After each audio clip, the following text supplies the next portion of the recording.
Good morning. It's about 8 or so in the morning on Thursday morning, 2 days after Election Day, 2020. Welcome to my little corner of the world here where I film. Today's going to be a pretty big day.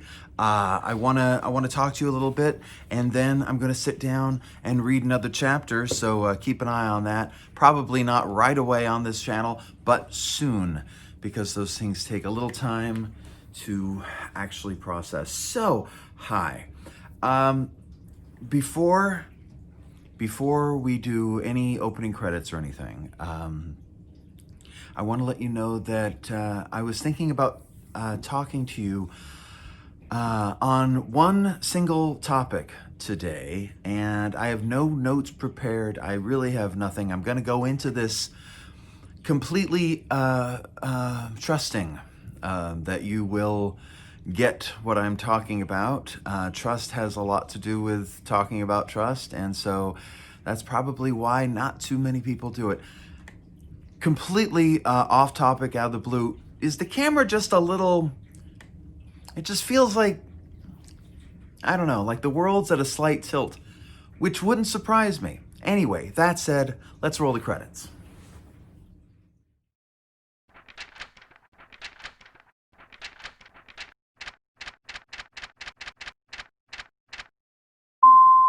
Hello. This really feels weird. I'm used to coming out here, or sitting here, and just telling you about what's going on in my crazy corner of the world. But here's the thing. I had a dentist appointment on Election Day morning that really kind of colored how I saw that day and every day since then. Granted, it's only been a couple. But I mentioned the idea I had for a video to Vicky, to my wife, and she thought it was a really good idea. And then, I had every voice inside my head saying, "Well, that's really stupid. She doesn't know what she's talking about." But then something else happened, and it really kind of encouraged me to move forward with this. I've got my coffee. As you can see, I've got a lot of coffee because it's going to be a long morning. And people like Ken when Ken is amped. So, hi. So the only way to tell this whole story is to tell the whole story. So let's start back around 1970. I know, it's a long time ago. It's 50 years, half a century. Let's just process that for a minute. Well, I cry. So yeah, 1970, I'm 5 years old, and I was born in 65. And I grew up with the worst family ever. Hi, Mom. But seriously, I grew up in poverty. I grew up in a very stressful family situation. And the thing is when you're poor and when everything's kind of when you're at your ropes and everything's kind of frayed at the ends, it's really hard to trust.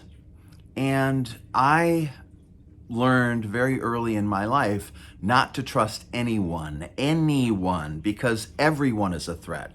So I didn't trust my brother. I didn't trust my sister. I barely trusted my mom. I certainly didn't trust my dad. And on and on and on. And when I did trust, I trusted for the dumbest reasons. I trusted out of the dumbest impulses. So I ended up trusting people who were untrustworthy. I ended up trusting people who didn't even like me. And it took me decades to learn about trust. And the experiences of my youth taught me that trust was a bad decision, that you just didn't want to get involved with that. Why? Because trust opens you up to being hurt, right? I mean, you trust somebody and you're telling them, you go on and hurt me, I'm trusting you, but please don't. Um, and so, that's why people end up not trusting, because they get hurt over and over because people are assholes, right? So at the same time, or around the same time this was happening, early 1970s, about 1974, we had Watergate. And I remember just the first smidgens of that. This is when I just barely started to follow the news and to know what was happening in the world around me. I was 9 years old.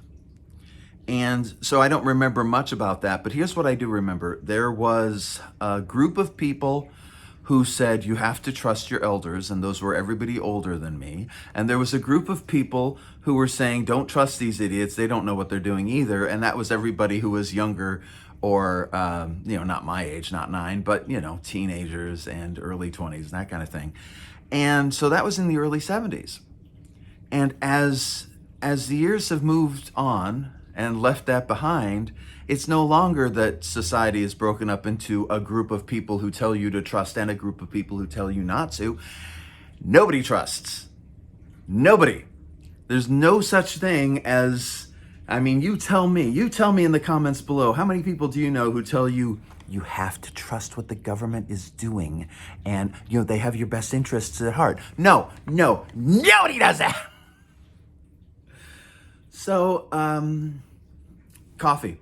So through the 70s and through the 80s and through the 90s, more and more and more, I was surrounded by people who didn't trust, by a society who didn't trust. Ronald Reagan came around in the 80s, and what was his famous saying with regards to the Russians, which at the time were the Soviets? His famous saying was, trust but verify, which means never trust. So it was institutionalized, right? Paranoia and a lack of trust was institutionalized in the 80s, 30 years ago. That's got to take a toll on a society, right? When I was a kid and all of the older people were saying, you have to trust that the government has your best interests at heart, dear. They were idiots. And they were following this deluded idea that everybody can be trusted. You don't have to think for yourself. Let others do it for you. That's delusional. You have to think for yourself. I saw our country, and I should have said this at the very beginning, this video is meant for Americans, and it is by an American, about Americans, for Americans. Yeah. So every decade that passed, people trusted less and less and less. And now I got to see a little bit of that 60s and 50s, that generation from before I was born, the old morons who insisted on trusting, and that I had to trust, and that everybody trusted. And don't worry your pretty little head. Just trust. Yeah, I was not born into that world. I was born into a world where you just didn't do it because it wasn't worth it. And then, and then I became an adult. And when you become an adult, one of the things you learn is that, guess what? You have to trust people.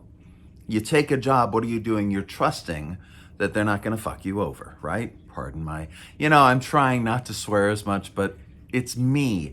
But you trust that they're going to have your best intentions at heart, that they're going to treat you fairly. When you marry, of course, that's all about trust. And I wasn't going to get to the marriage topic right away, but why not? Let's go there. So my first wife, who I worshipped, who I loved beyond explanation, I didn't trust her as far as I could throw her, and I couldn't throw her. She couldn't throw me either. And that's how our marriage was. For 15 years, we were always watching our backs. She was watching hers, I was watching mine. It was a terrible way to live. And I didn't know it at the time, and maybe she didn't know it at the time either. We were both products of this American society that taught not to trust. And it was awful. And it was murder for our marriage. And there's a lot of other red flags with my first marriage, but that's a huge one. And I'll tell you why in a minute, because I'm trying to go chronologically, right? So I put myself in a position to trust her, and she wasn't trusting, and neither was I, and it didn't work. But when I was in my 20s and married to my first wife, I had to go to a dentist at one point, and I didn't have a dentist. And she said, try my dentist.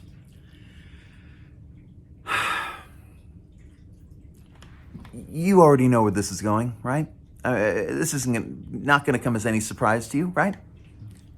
So, I go into this dentist's office, and he takes a look at my teeth, and he says, well, it looks like you're going to need 4 fillings, but they're small fillings. They're nothing fillings. In fact, I could fill those for you without giving you any Novocaine. When you're in your 20s, you make stupid decisions. And that's okay. You know, that's how you learn how to make good ones, by making dumb ones. So that's one of the virtues of being in your 20s, making mistakes and learning from them. He said. So I trusted this quack to drill and fill without any Novocaine. And after he got through the bottom of my jaw, I started to think maybe I had trusted the wrong person. And I was in agony. 4 teeth. And I left there thinking I should never have trusted her. I should never have trusted the dentist. I should never trust. So, you know, you go through life, and one event after another teaches you, or teaches us in America, not to trust. Now, maybe my experience isn't universal, but I'm willing to bet that maybe you've glimpsed a little of this, and you have some similar experience. So, I get into my 30s. I go through my divorce. My whole world kind of falls apart. And I'm so grateful that it did. I was so sad at the time because I lost so many people. Divorces are hell. But here's what it did for me. Here's the upside, and this is why I don't regret it at all.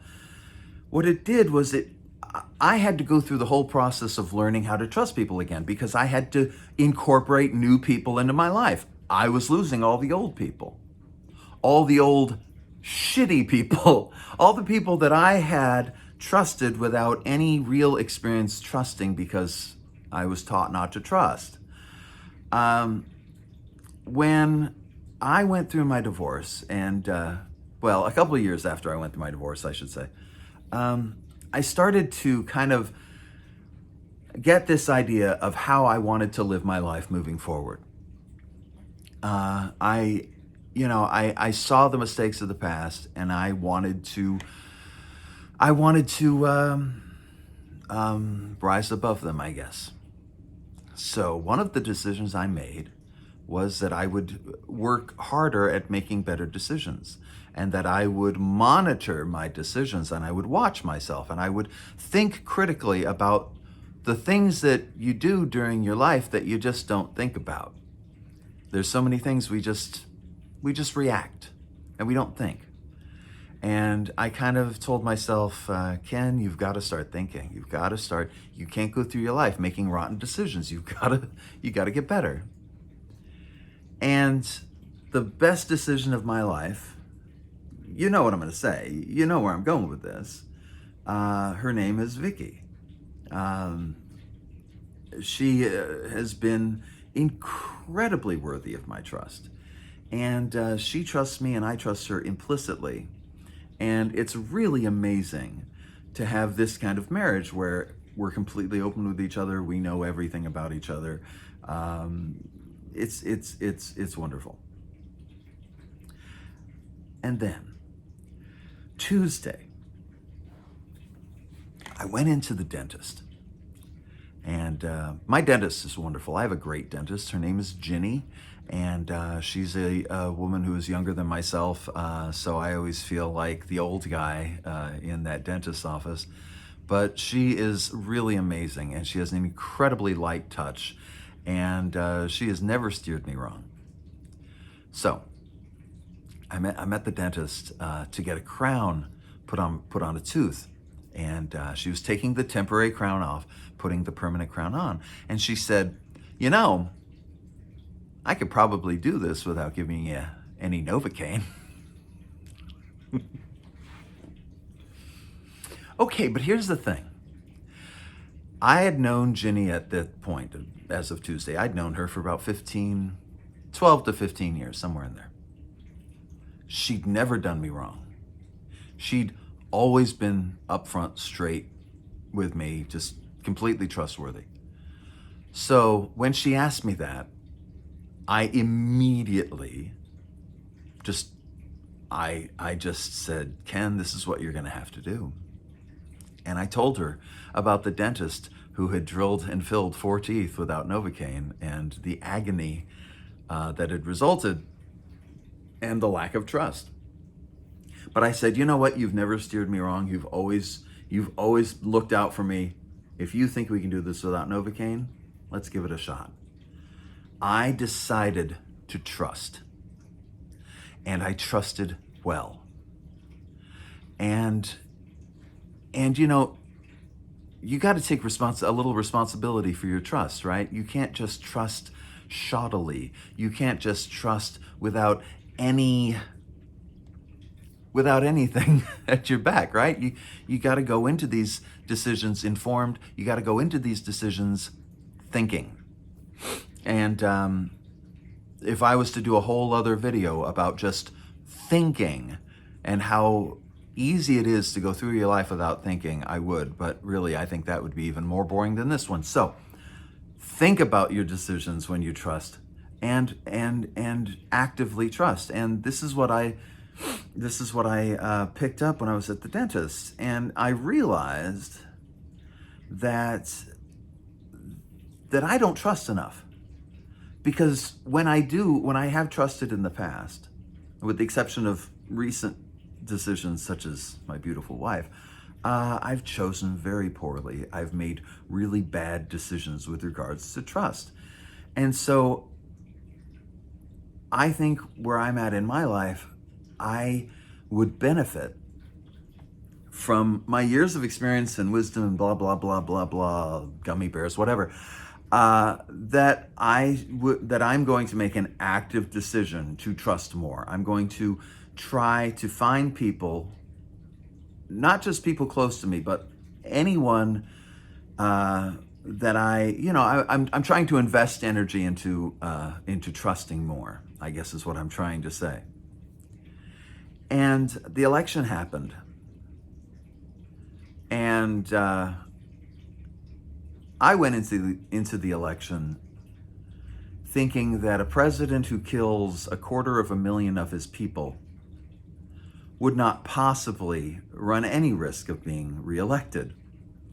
A president who tortures children. A president who spews hate. A president who on and on and on and on and on. I never thought that anyone would vote for him. Granted, he's got his array of nut jobs, but I never really thought that a sizable portion of the population would vote for him. And then, of course, they did. Nearly 70 million of our fellow Americans right now believe that the proper way to govern is to kill your own people and torture children and rape the environment and steal from the government and on and on and on and on and on. Great. You know, I've been hearing for, it seems like months now, I've been hearing various public personalities, people like Bill Maher, for instance, talking about how we on the left need to learn how to speak to those on the right. Never the other way around. You ever notice that? You never hear people say, you on the right should learn to talk to those on the left. No, they don't, because they know that those on the right are nuts. So they don't bother. They go to the people on the left. They go, look, you're the only people with any common sense left. Come on. But the problem with saying you need to learn how to talk to them is that is such a vague generality that nobody can come close to understanding what that means, Because here's the thing. When you talk to people on the right, they are, to coin a phrase that never is used, fucking assholes. So, they're horrible people. You know it, I know it. Hell, they know it. And having someone tell me you need to learn how to talk to them just wasn't getting through, right? Because my reaction was, really, I need to learn how to talk to them? It made no sense, You sane people have to learn how to talk crazy for the nut jobs. It just made no sense. Okay. And then the other day I was out walking. I was out on my morning walk, and I got to thinking about my dentist, Ginny. And that was a decision I made. I said, I'm going to trust her. I invested my feelings, my possible hurt, my possible pain, the results that could have ended up really awfully. I invested that into this person who ended up not just validating my trust, but she made me feel like a better person because I trusted her. I felt like I was smart. I'd made the right choice. I was taking an active role in my life, and it felt really good. Now, I know some of you, because I'm sure this video is going to get thousands and thousands of views. Some of you, or the two of you who are watching, are probably already connecting the dots. And you already know that what I'm about to say is, we all need to learn how to trust better. I don't have a whole lot more than that. I don't have all the answers, or some of the answers, or pretty much any of the answers. But I honestly think that if we can't know how to talk to each other, which we can't, because, then we've got to learn how to trust one another. And I know. I'm not talking about trusting them with the government anymore if we can help it.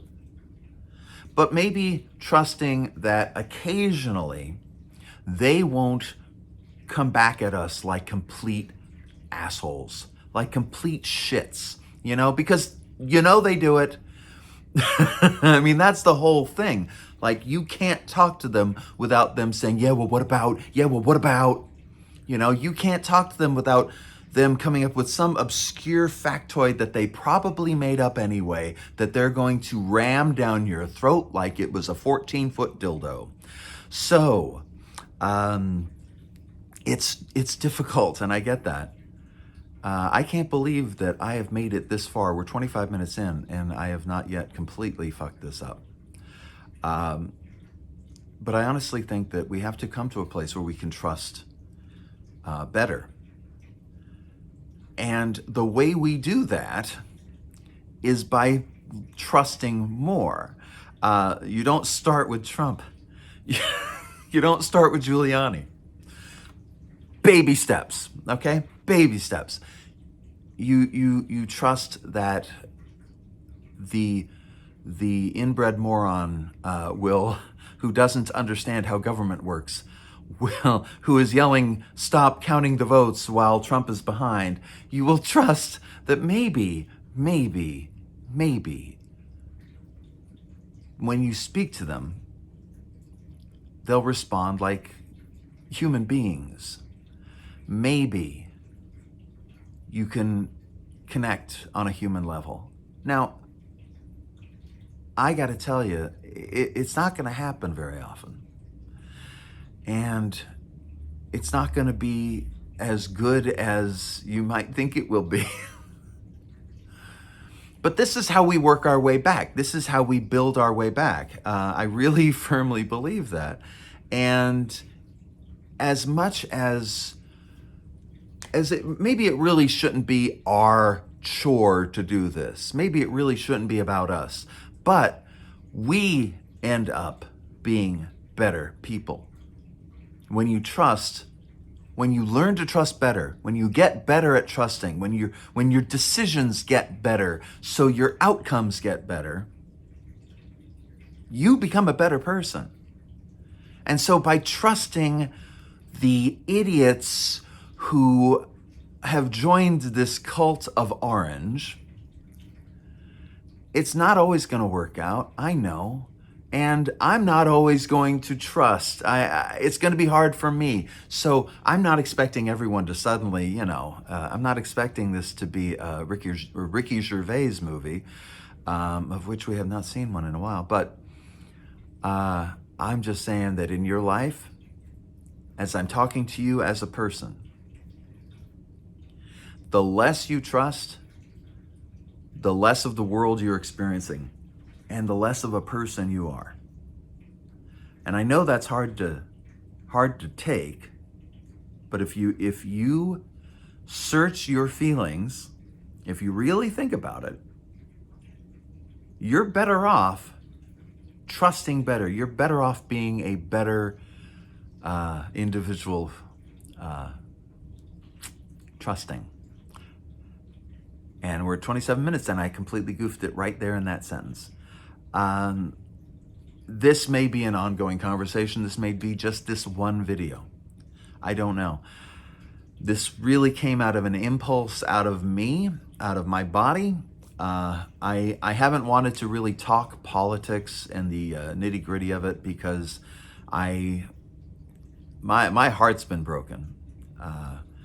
And it gets really hard for me to talk about politics without getting really, really angry at the terrible things that Trump and his ilk and his Republicans have done to us. But I think that if we're ever going to come back from that, if we're ever going to be a nation and not just a bunch of people who hate each other, the road back starts with trust. And it ends with trust, and there's a whole lot of trust along the way. It's just the way it is. So until next time, you be good to yourself, be kind to others, and let's all make this world a better place. I'll see you later. And that's it. Thanks for coming around, and I hope you subscribe, click the like button, and connect with me on all that social media business on the screen.